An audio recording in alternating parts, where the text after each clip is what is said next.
পর্বতমণ্ডলে দানা মালা ফুলে বিষ্ণু সর্বং বিষ্ণু মম জগৎ। আমি সৃষ্টি, আমি স্থিতি, আবার আমি প্রলয়। প্রভু আমি আলো, প্রভু আমি আধার, সর্বজীবে বসতি আমার।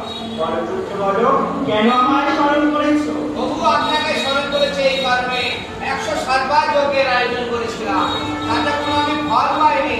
ভোলা মহেশ্বরের আদেশে পুনরায় করতে চলেছি 108 বার যজ্ঞ, তাহলে আমার মনস্কামনা কি পূর্ণ হবে না? অবশ্যই তোমার মনস্কামনা পূর্ণ হবে পুত্র। কেবল তোমার ডাকে দিতে সারা বৈকুণ্ঠ ধাম পরিত্যাগ করে ছুটে এসেছে তোমার যোগাকার। কেবল তোমার মনস্কামনা পূরণ